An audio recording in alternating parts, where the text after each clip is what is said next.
So recall from the last time we discussed the ellipsoid algorithm, which is a weakly polynomial time algorithm for solving LPs. The first stage is, we can reduce finding optimality to checking feasibility, and this is just by binary search. So I'm going to sort of ignore that point and just move on to saying we want to check the feasibility of AX is less than or equal to B. So the overall idea is we're going to have a bounding ellipsoid, which is essentially, think of it as a sphere, which is stretched out in each dimension.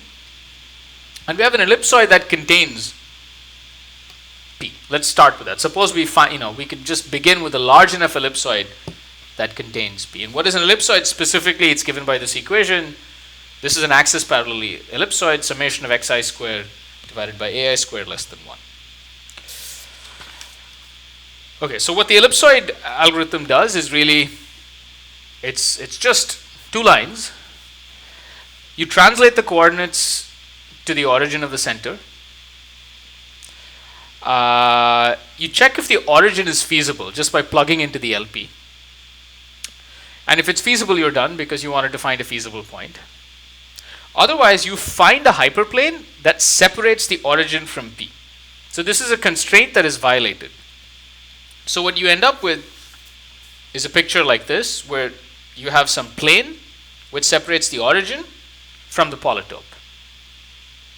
So what we know is at this point, the polytope lies in this region.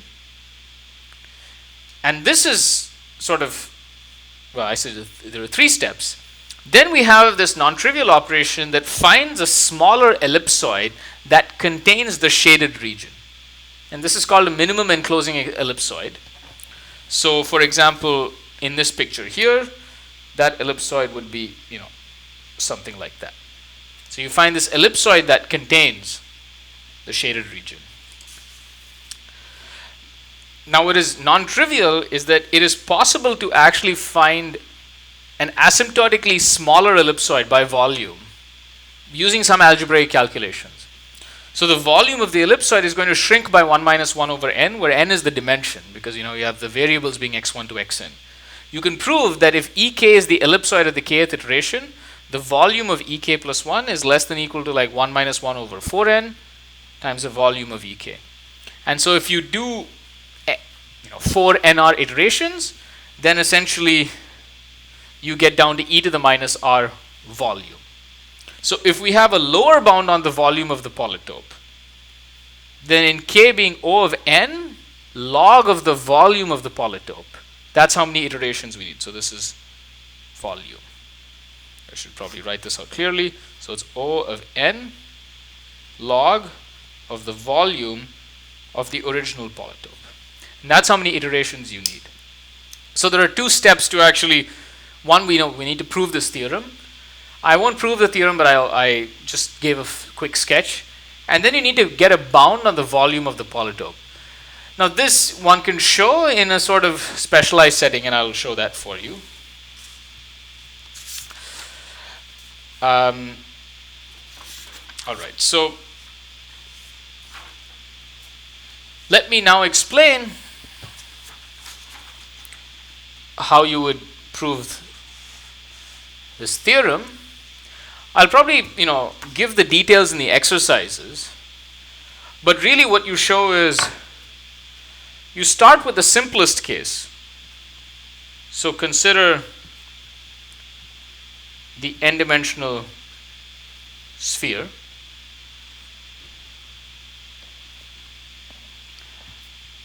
And consider any separating hyperplane through the origin.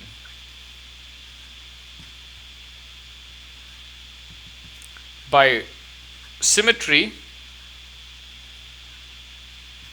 we can assume the hyperplane is x1 is equal to 0, right? We can just say that this is the hyperplane. And so now what we can argue is we try to find ellipsoid containing a half sphere. And so the way that the ellipsoid is going to work, and it is non-trivial that this is going to be a 1 minus 1 over n volume. But what you do is you can choose the center of the ellipsoid to be here. By symmetry, you would choose it exactly to be on the x-axis. So let this distance be delta. So you choose it on some delta. We try to fit an ellipsoid of the form x1 minus delta squared, right? So that becomes the center, divided by some a1 squared. That's going to be some sort of radial direction along x1. So that will be sort of, you can think of as that's going to be the height, thickness of this ellipsoid, plus for all the other coordinates, we can just take a fixed, let's call it a and b.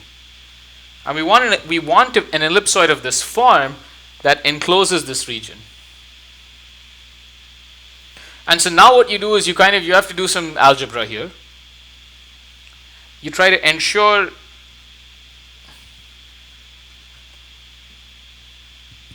that the ellipsoid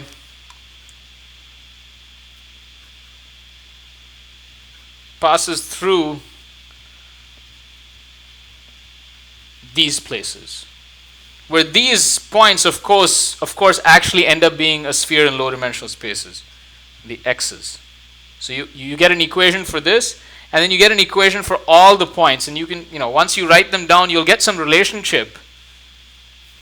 So we get a relationship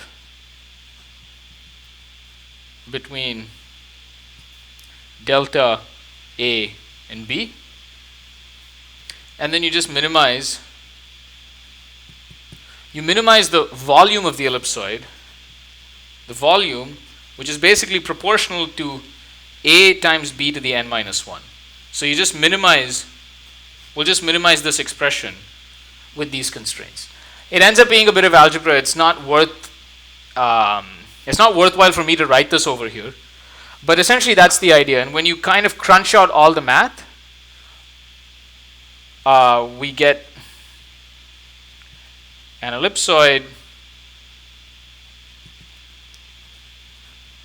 of volume whose volume is going to be at most the volume of the sphere, the unit sphere in this case, the volume of the sphere times something like e to the minus n minus 1.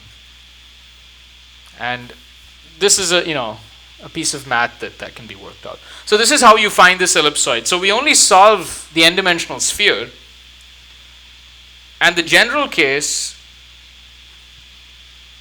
can be reduced to this case by rotations and scaling the axes. So you can, whenever you have any ellipsoid, you can rotate it so that it's axis parallel. You can scale the axes so that actually it becomes a sphere. So it's like scaling everything. And scaling does not affect ratios of volumes. So this math will go through. So this is how you can, you can work that math out. Now the second point is, how do you lower bound? Sir, I have a question. Yes. I might have kind of misunderstood this. So how are we ensuring that it passes through the 3 x's, 3 points? So you would plug in this point and make sure that this is true, right? So you get some relationship between AB and delta. Okay, I see. So you'll this is for 3 sets of equations. You will get like 3 sets of technically what you get is you really get like 2 equations, and then you minimize AB times n minus AB to the power n minus 1. So that will be your third equation. Okay. So one equation comes from this point. Yeah. Another equation comes from this point, but these are That's symmetric. they're symmetric, so it basically gives you the same relationship. So you end up with two relationships between delta A and B. Right. You need a third relationship to start getting anything. And so what you do is now you do calculus to minimize the volume of that ellipsoid, because you could have multiple ellipsoids that satisfy this property, right? I mean, you could even have an ellipsoid that maybe goes something like this. I mean, okay, this is not the center, but what you could do is, let me draw. So you could have an ellipsoid that goes like this. The thing that's constant is those two, the 3 points are always on the boundary. Yeah. So wait, are we minimizing AB to the power of n minus 1, or that's not the area of the shaded region, right? No, it is the area of the ellipsoid. The enclosing ellipsoid. Oh, right. We want to do. Oh, okay. Yeah, makes sense. Yeah, no, it's not of the shaded region. It's of the enclosing ellipsoid. Yeah. The shaded region, of course, is half. But what you'll get is you won't get an ellipsoid that's going to be a volume half, right? You'll actually get an ellipsoid that's very close to the volume of the sphere. So it's a very subtle calculation. The fact that this is even I mean, I don't know how Kachian saw this. I mean, the point is, doing the math is not that hard. It's just remarkable that he even thought that this would work. So because there are multiple possible ellipsoids that satisfy these properties, I didn't draw this well enough, but let me draw it over here. So here's your half sphere, right? So you could get one ellipsoid that looks like this. But you can also get an ellipsoid that's flatter, that goes like this. And the question is, which of these has lower volume? So you have to do some calculus to find out what the optimal choice of delta, alpha, and beta are. And you can also vary delta. Right? You can vary the offset of where you want to place the point. Actually, that will change whether this is kind of flatter or wider. Does that make sense? Yeah, it does. Yeah. Okay. So that's the basic calculation over there. Then how do you lower bound the simplex volume? Lower bounding the polytope P. So P is given by AX less than B. Let's assume that P is full dimensional.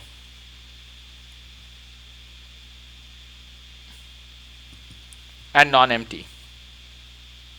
I mean, I guess, okay, it's obviously non-empty because it's full dimensional. But so what that means is there are n plus 1 vertices, I'll say V0, V1 up to Vn, such that the volume of P is at least the volume of the simplex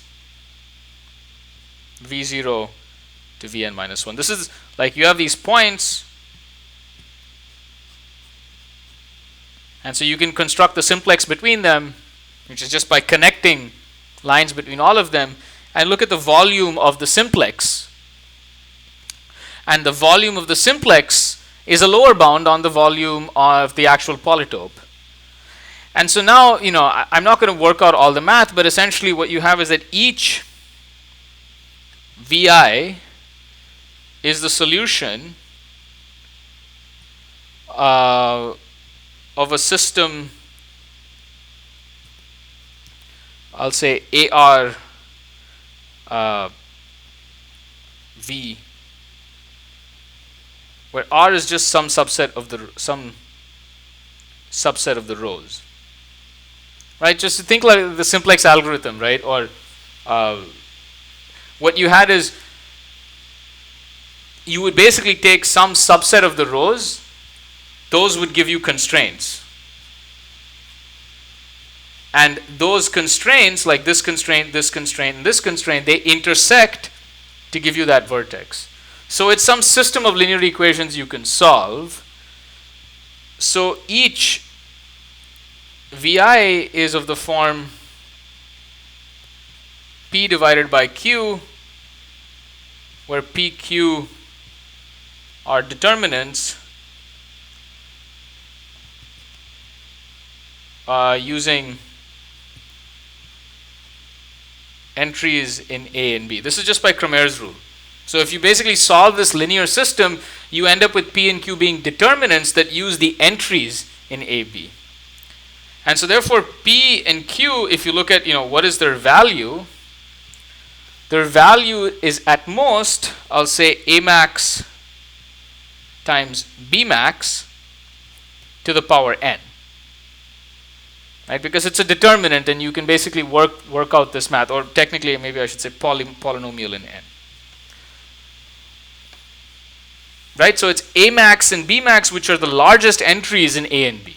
So if this just gives you some crude upper bound on what P and Q are. So all the vertices, their coordinates, where each coordinate is essentially a rational number where the bits representing the rational number is at most poly n times log of this. So it means, let me write this out. So therefore we said that, coordinates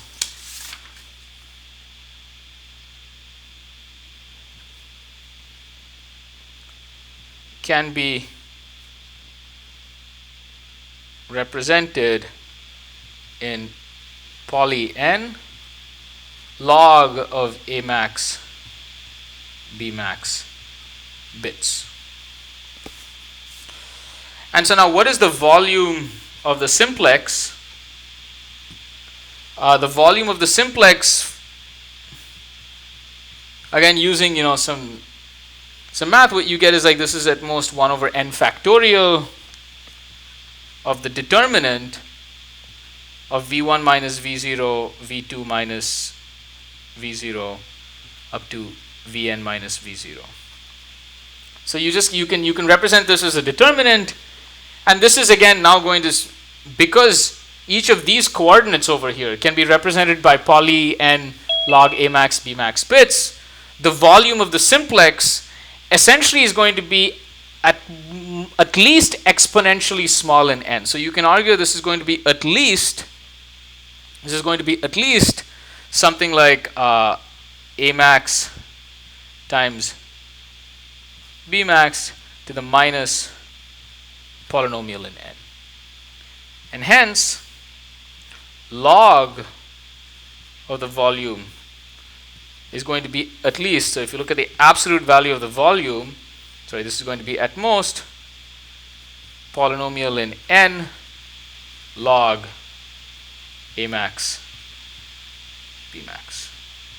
So this gives a bound on the log of the volume, and then this gives a bound on the ellipsoid algorithm.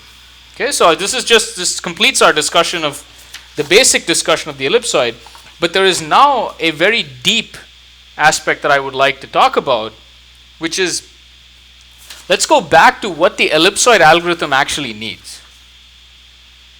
It needs a separating hyperplane. It does not even need a description of the polytope, which means, and this is very important, the ellipsoid algorithm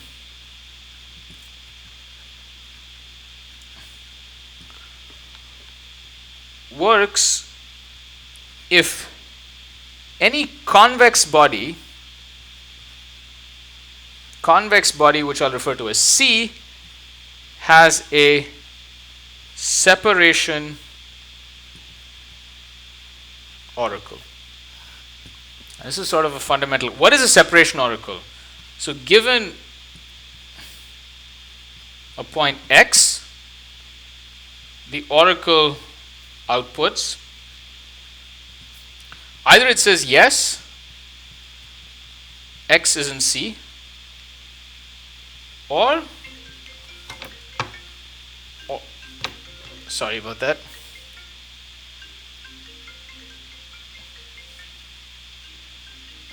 Sorry, I can't get this to. Sorry about that. Or the oracle outputs no, X is not in C, and gives a certificate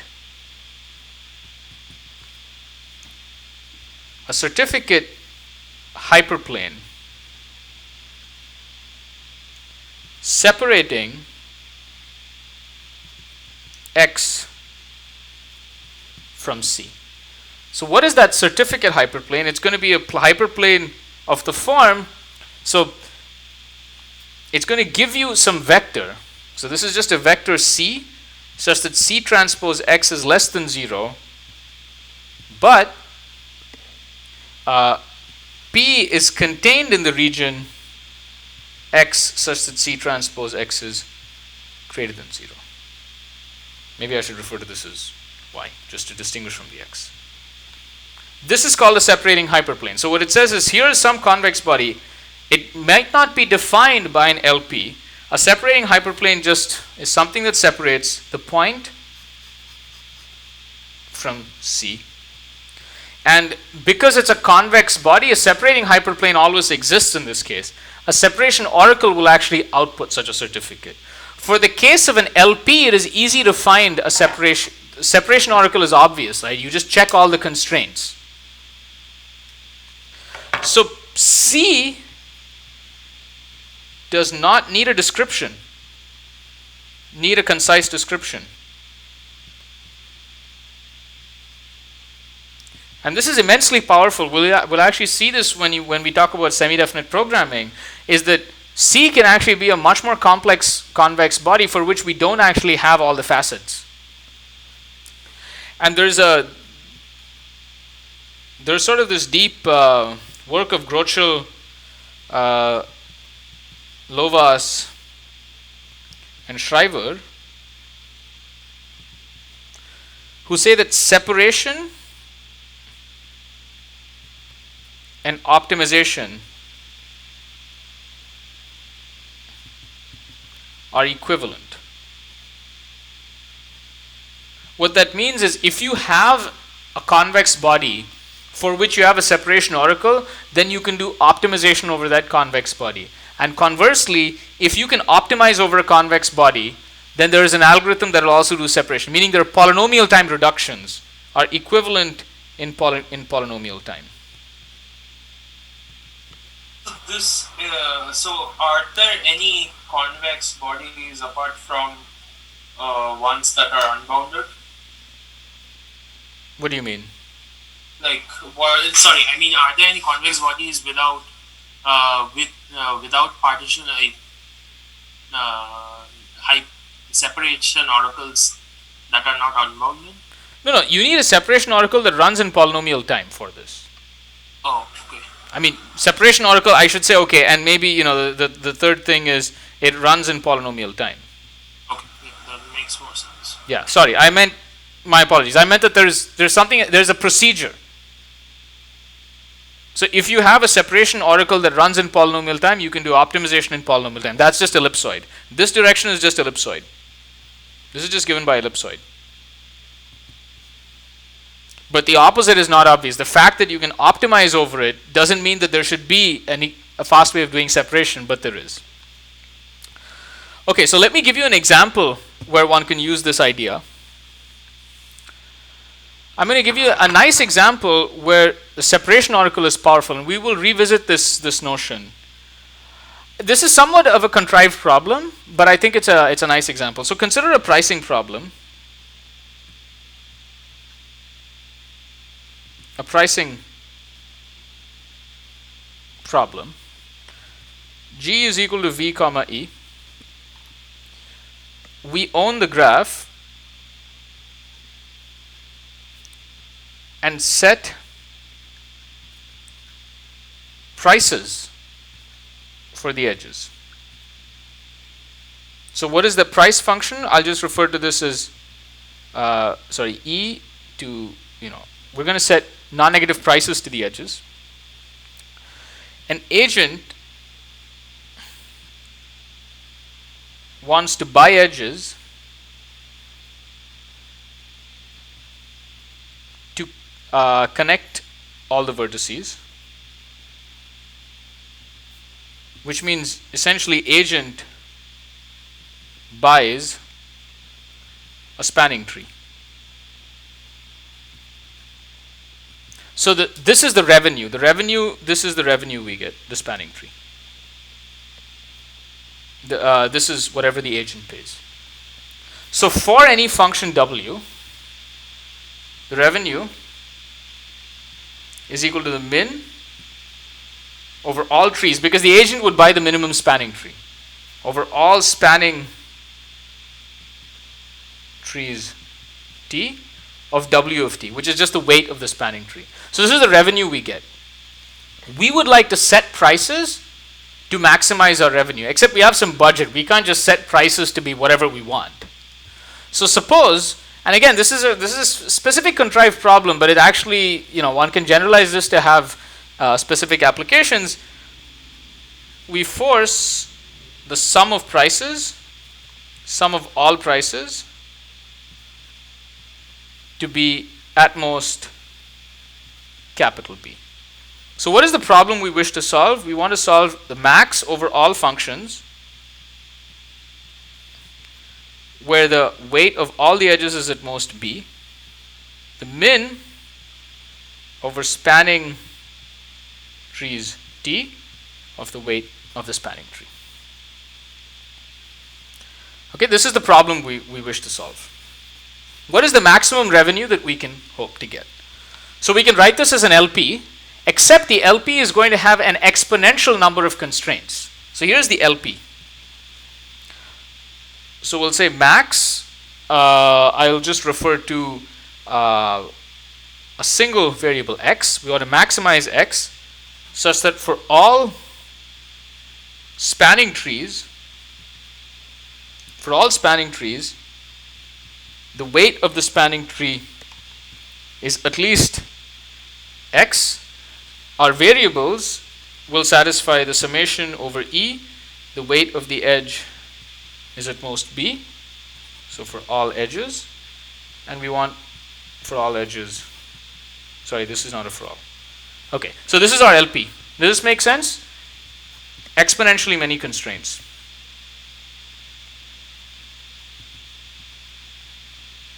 Exponentially many constraints.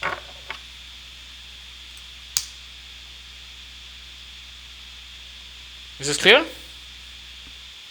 Okay. So we cannot even write down the LP. If you wanted to solve this in polynomial time, we cannot write down the LP. But there is a polynomial time separation oracle. There is a polytime separation oracle. What is a separation oracle? How would we get a separation oracle for this convex body?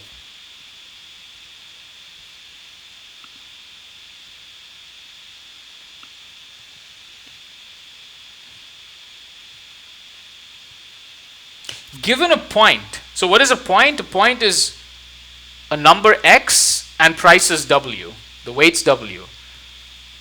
If it does not satisfy these constraints, can we quickly find a constraint that it doesn't satisfy?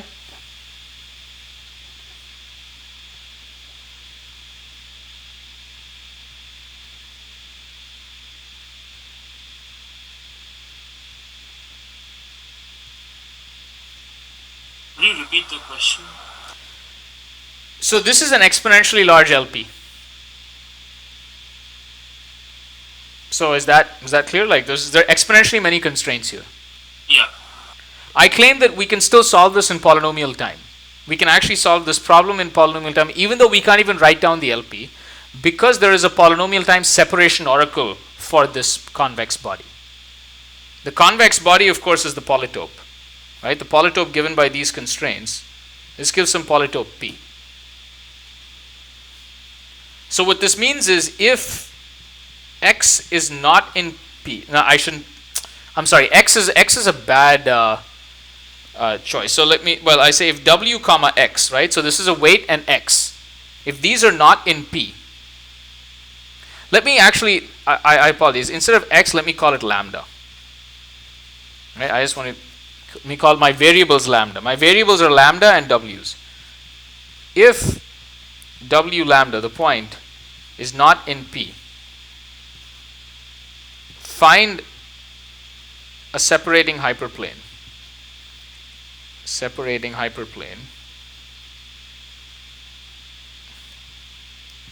in polynomial time. This is the problem. Can you solve this problem?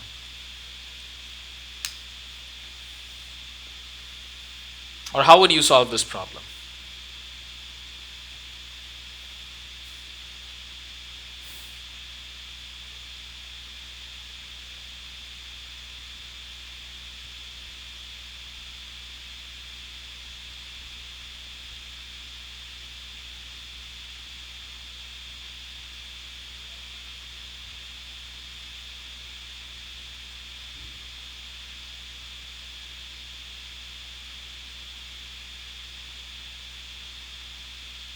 Yes, any suggestions? I give you a point and I tell you it's actually not in the polytope. Suppose you knew that. Can you find a separating hyperplane in polynomial time? Or can you determine that's actually in the polytope?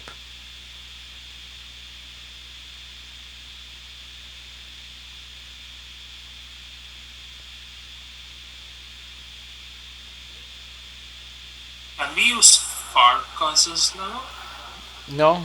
I mean, how would you use Farkas Like lemma? if we like whether we could use it to determine whether the point is in the field. No, actually no. There are exponentially many constraints. Yeah. Think algorithms. Think algorithms. How would you determine that is not in the polytope?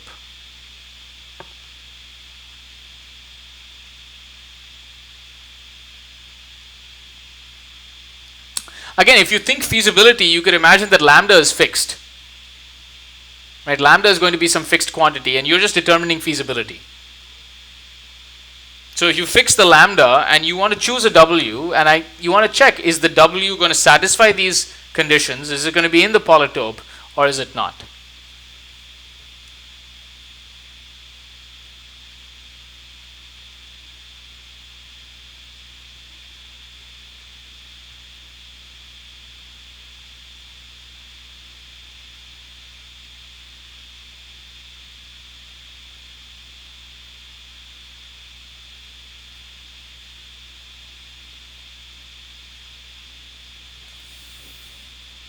Suppose you fix the weights.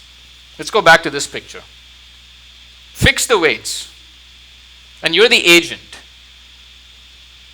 How would you compute the revenue?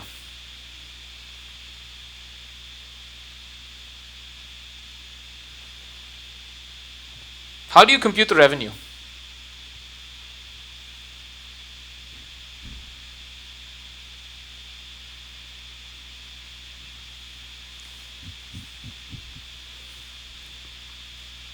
Undergraduate algorithms question.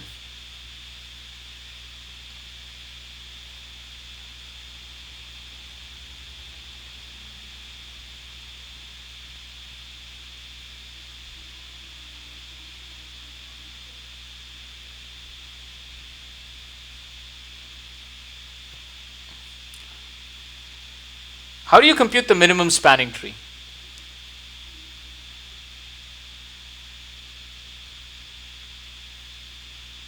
Any suggestions? How would you compute a minimum spanning tree?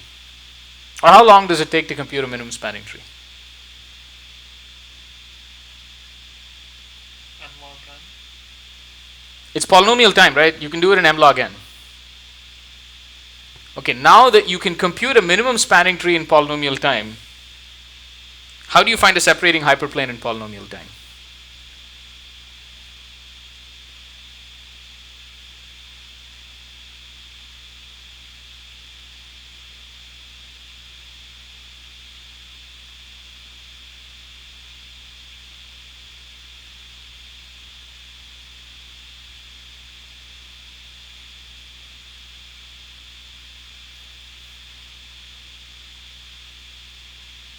Does this make sense? I mean, suppose you had the weights, W,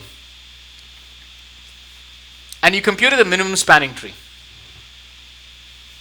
Can you use that to find a separating hyperplane or to determine if it's actually in the polytope?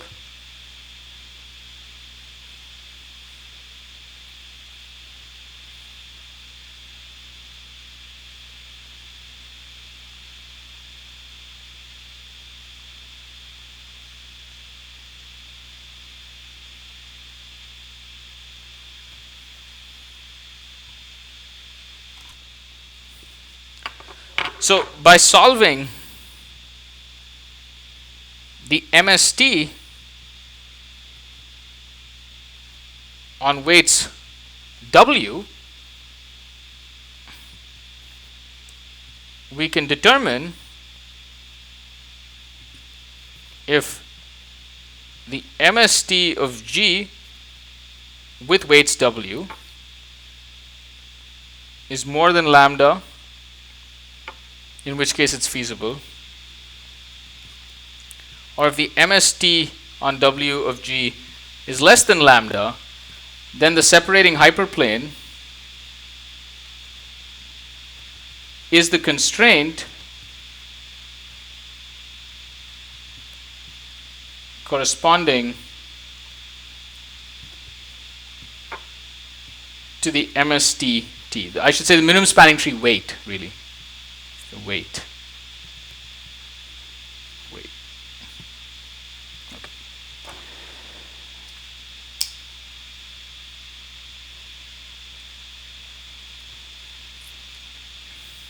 So that ends the discussion of the ellipsoid algorithm. So I'll pause here and I'll take any questions. And then when we come back, I'll start with the next topic for today.